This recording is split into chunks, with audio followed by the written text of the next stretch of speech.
Chapter 7 Just the Start. Monique. It's true that most days were carefree and problem free, but very focused on classes, hockey, and homework. We had almost no free time to engage in more typical high school activities like surfing the internet, going to parties, and socializing. Most of our social interactions were with teammates who had as little time as we did. Somebody needed help with a math problem. Somebody else broke up with a boyfriend. One of us liked a boy but wanted to know more about him. Who was making a new CD for the locker room boombox? Who were we playing the next week? Were we going to win playoffs? Yes. Were we going to win Shattuck's girls team's first national championship? Damn right. Then one day, about 2 months into the school year, Jocelyn and I checked our mailbox and found a letter from home that shook us to our core. Inside was a short note from our mom, along with a copy of a newspaper article reporting on an essay our brother, Jacques, had written about his battle with depression. She also included a copy of the essay. At the time, Jacques was in his senior year of high school in Bismarck and playing in his second season with the Bismarck Bobcats. Jacques had wanted and needed a fresh start, and by all accounts, he was thriving on and off the ice as he worked toward his dream of attending the Air Force Academy. He wrote the essay for an English class and sent it to the Grand Forks Herald at the suggestion of his teacher. It is a harrowing account of his descent into a bottomless pit of sadness and despair just 2 years earlier. Jocelyn and I cried as we read and reread his story. While we sort of knew about Jacques' depression, we didn't know any of the details he described. The intense anguish that swept over him, the pressure he put on himself to be perfect, the frustration that none of his accomplishments were ever good enough, the emptiness he felt inside despite growing up in a loving home, the loneliness he felt despite having 5 siblings and dozens of friends and teammates, and the breakup with his girlfriend that left him seemingly beyond repair. No one knew about my problems, he wrote, which was true. As described in his article over the previous Thanksgiving, almost exactly a year earlier, Jacques had driven to a parking structure in downtown Grand Forks, parked his car on the 5th floor, placed a suicide note on the dashboard, and walked over to the ledge which he had planned to jump and end his life. As he contemplated that finality, the dark thoughts in his head were replaced by the many warm memories he had of all of us, his family, and the fun he had skating on the pond. Those feelings, that sense of joy he felt at that moment, were powerful, like a light that showed him a path out of his depression. He stepped back from the ledge, suddenly wanting, as he wrote, to put all the bad memories behind him and live.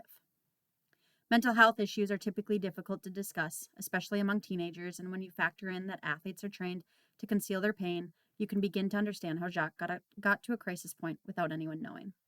At the time, Jocelyn and I shared our concern with each other, but we didn't really know what was going on with him or grasp the seriousness, except to know that our brother was hurting, which led us to wish for ways to help or make his life easier. Even that was hard. What do you do as a 7th grader when you don't really know what was going on? It was so courageous of Jacques to go public with his story, considering the stigma around mental illness and the very real prospect that it would nullify his chances of getting admitted to the Air Force Academy. But Jacques did as part of his own healing process and also to help other people. With the suicide rate in North Dakota 4 times higher than the national average, he knew there were many others out there like him, suffering in silence, ashamed of admitting their pain, and fearful of asking for help. He wanted to change, lift the veil, change perceptions, open discussions, and let those feeling helpless know there was hope. We spoke with our parents, who assured us that Jacques was good. Still, learning the details about all that he went through for the first time hit us hard. His story wasn't the kind of thing we could read, cry about, and have it be over, like a sad current events article. Jacques was our brother. This had happened in our house while we were there. How could we not have known? How could we have missed the signs? How could we have not asked more questions? In his story, Jacques mentioned how he had once taken our dad's shotgun out of its secure hiding spot, brought it with him into his bed, and contemplated pulling the trigger. Fortunately, he was frightened enough by his thoughts that he climbed the stairs to our parents' bedroom and asked them for help before he hurt himself. As I read that, I remember seeing my dad put his shotgun in the back of his truck and explain that he was getting rid of it. That must have been the next day, and at the time I didn't think anything of it. Again, I asked myself how I didn't know, and when I told Jocelyn, she had the same reaction. How didn't we know? Was there anything we could have done, should have done? We second-guessed ourselves and felt guilty. How could we feel otherwise? We were worried about Jacques, too. How is he now? Our parents assured us that he was feeling good and was pleased with the reception his article was getting, not just in Grand Forks, but also across the state. Indeed, over the next few months, Jacques would be invited to speak about depression and mental illness at numerous schools and corporate events where, he hoped, he could make a difference, inspire discussion, and very likely save lives. Jacques was so admirable, and we were extremely proud of our brother. Championships and statistics are one thing, but he was taking the lessons we were taught at home about what it meant to make a difference and be a winner to a whole different level, which didn't surprise us. That was the way all of us were raised. Still, nothing would comfort us like being able to see him with our own eyes and confirm that he really was okay. Jocelyn. Coach Kranz, who was also my freshman year advisor, recognized the effect the article had on us. She had most likely read it before talking to us about it. She drove us to practice in her car every morning, so she had a close-up view of the two of us as we processed all that new and disturbing information. Coincidentally, Jacques' team, the Bismarck Bobcats, had a game that coming weekend in nearby Blaine, and Coach Kranz drove us there so we could watch him play and see him in person. We couldn't have been happier or more relieved. Seeing Jacques play with all his usual flash and skill was reassuring. Then talking to him afterward comforted us in a way that was 1,000 times more convincing than any phone call. Jacques felt good about what he had shared and about his life. The pain and despair he experienced was impossible for us to understand, but we did have a clear sense of the impact he made by showing how you can turn your weaknesses into strengths.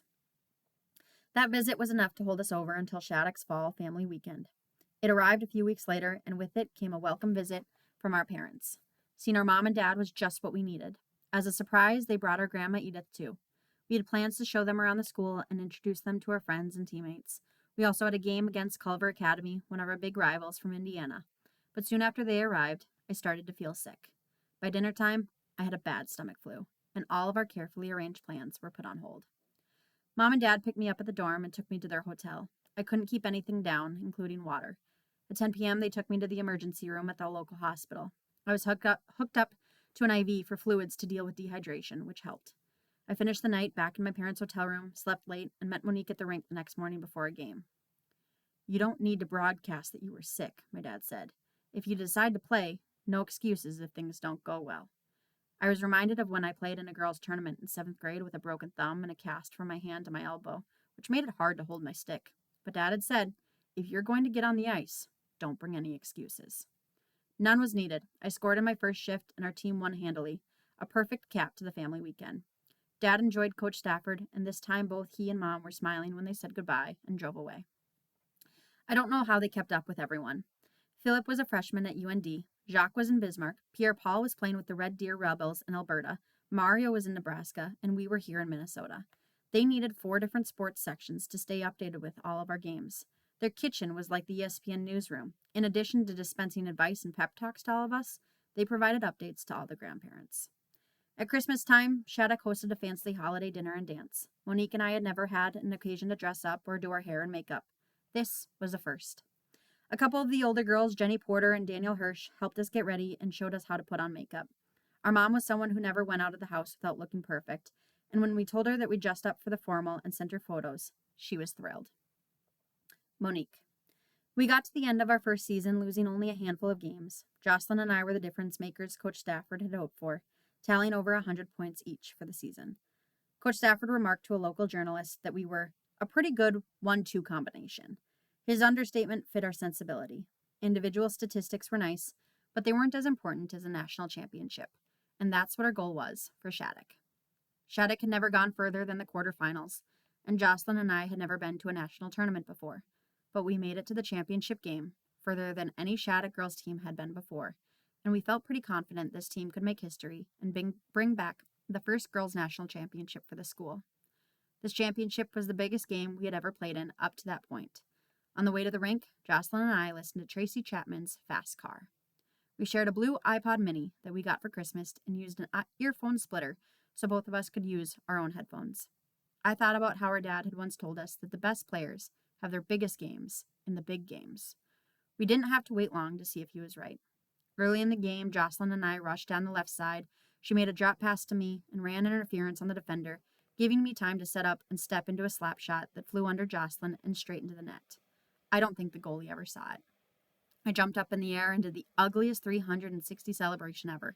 Luckily, I got 2 more chances to redeem myself before the game ended on my way to a hat trick, with Shattuck winning 6-3 to capture the girls' hockey team's very first national championship.